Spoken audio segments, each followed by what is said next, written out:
What's up guys, MegaDPAL here and I'm back bringing you another Pokemon X and Y Wi-Fi battle for you guys today. Today we're in the Elite Tier and I'm against Cody aka HydreigonMaster635, and this is actually both our first battle in a couple of months, so you would expect us to be rusty, but no, this battle is actually a very good battle. And looking at the team preview, I'm running this balanced Mega Medicham team, which I do really like a lot. And Mega Medicham is very good now that Aegislash has been banned. Aegislash was one of the main counters to Mega Medicham. Looking at my opponent's team, he's running a very offensive sand team with Mega Pinsir. In terms of threats, his main threat to my team is definitely going to be his Latias, just because it outspeeds the majority of my team, barring my Thunderous and my Choice Scarf Garchomp. And there's not too much my Thunderous can do, and I only really check it with my Garchomp. In terms of win conditions for me though, however, his team is very weak to my Mega Medicham. If I can manage to set up a sub, nothing really appreciates it or can really take a two-hit KOs, everything on his team. So with that being said, let's just get straight on into the battle. So I'm going to decide to lead off with my Rotom Wash, because Rotom Wash is one of the most universal leads in the game, and looking at his team, it's definitely one of the best things to lead off with. Is he actually leads out with his Landorus. I know full well I can live any one hit from this thing, so I'm fearing him to switch out, so I'm just going to go ahead and go straight to that Volt Switch, predicting that as he actually brings his own Rotom Wash, which is very nice for me. I can use this time to get this Switch initiative, and I'm going to go ahead and go out into my Chestnut. However, I do not see leftovers here, so I'm potentially worried this thing is potentially a Scarf variant with Trick, so I'm just going to go ahead and make the switch out into my Rotom, as it is my safest play if he does decide to pull a double out into his Skarmory. But it doesn't, it just goes for that Trick, which is fine. And even though Rotom Wash is one of my main counters to his Mega Pinsir, I also have my Zapdos. So what I'm going to do is just go ahead and go straight for that Hydro Pump, just because I don't want to lock myself into Volt Switch and let him potentially set up with the Landorus. And after the Hydro Pump damage on the Rotom, it will enable my Mega Medicham to 2-hit KO and my Thunderous to 2-hit KO at that range, so that's fine. So in comes his Latias. Going to scare me out because it's one of the best switch-ins for Rotom Wash, but I do have my special defensive Zapdos, which is fine. And now what I'm going to do is go ahead and go straight for... no, I'm actually going to pull a double, predicting his Tyranitar, pull a double into my Medicham, use time to potentially get off the Mega Evolution and set up. So knowing full well I was going to be fearing a Drain Punch or a high jump kick from my Mega Medicham, I'm actually just going to go ahead and click Substitute.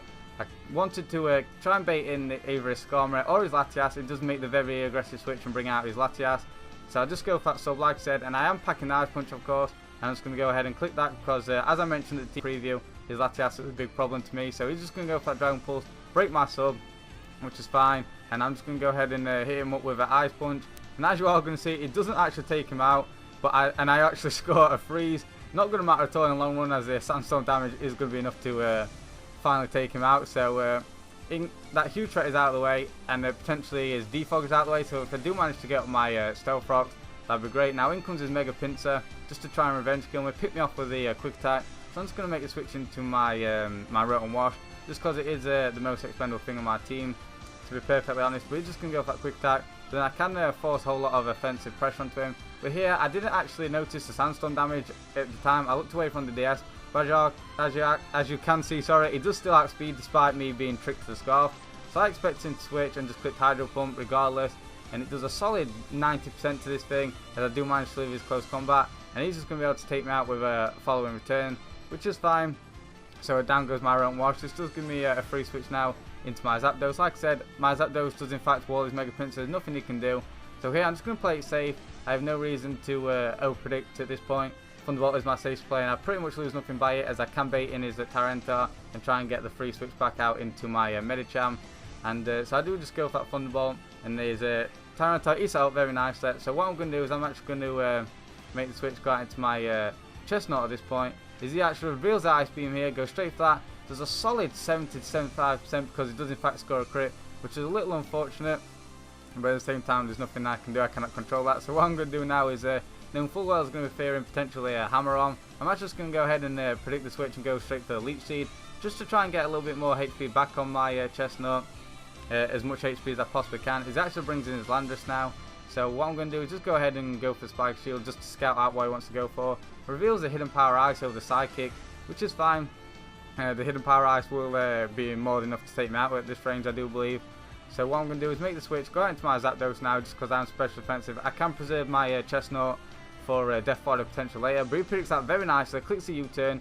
Wasn't really expecting the U-turn, to be perfectly honest, but that's very nice play by him. Is going to go ahead and get the switch initiative.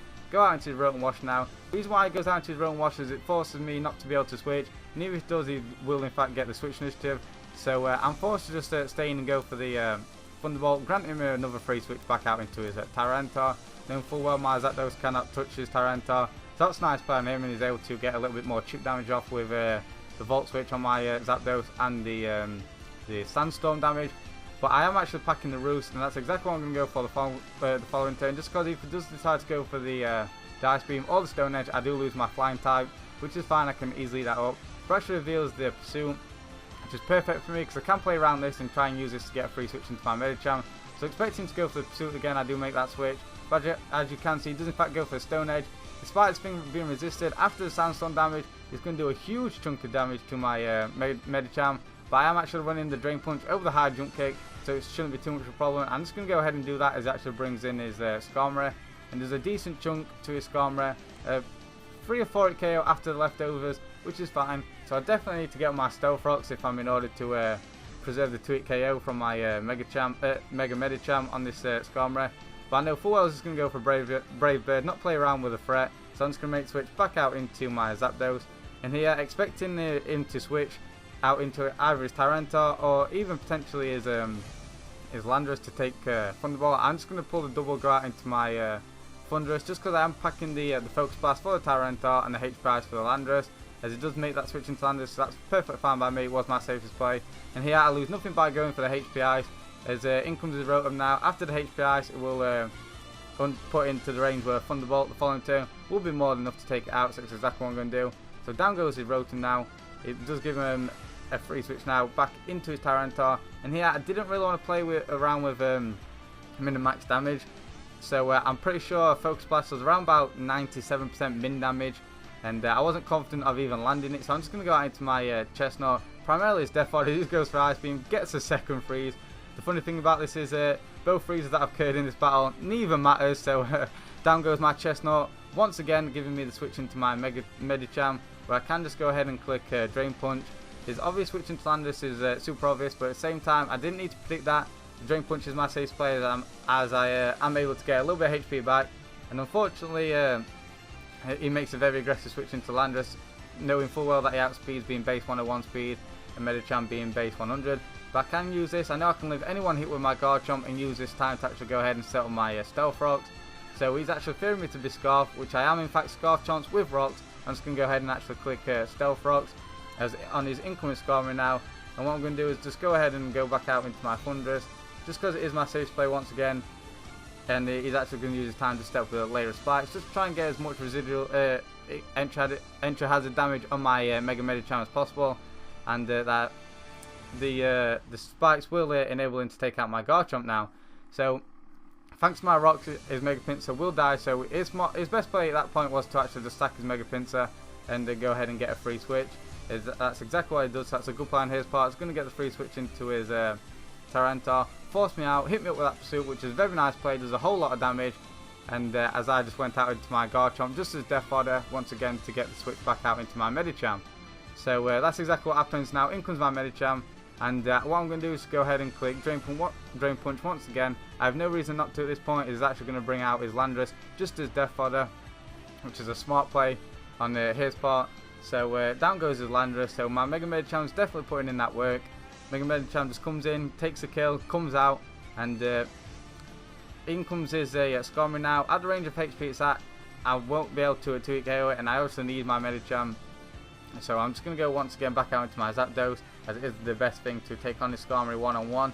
He's actually predicts that, pulls a double, goes straight out into his his Tyranitar. At this point, I basically just need to use my Zapdos as a Death Fodder. It is the most expendable thing on my team. His last two, his Tyranitar and his Skarmory, I have my Medicham and my Thunderous to take out. So he actually goes for the Ice Beam, scores a crit and a freeze, the third freeze that occurred in this game. And all three freezes did not matter one single bit in the long run. So he's just going to have to take me out the following turn. Like I said, granting me the final switch into my Medicham.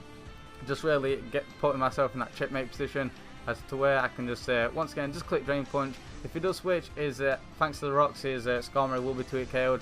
If he does stay in, then his Tyranitar will go down. He can take me out with his Skarmory, but then I have my Thunderous right at the end there just to take out his Skarmory. So this is going to be the game, as he actually makes the switch, goes out into his Skarmory. It's a solid 2-hit KO like I did mention. So down goes that thing, and bringing down to his final Pokemon, being his Tyranitar, which will get OHKO'd by the Drain Punch. So I hope you guys enjoyed this battle. If you did, be sure to leave a like, comment down below, and of course subscribe for more. Definitely go check out HydreigonMaster635. His link is down in the description as well. So once again, thank you guys for watching, and see you guys next time.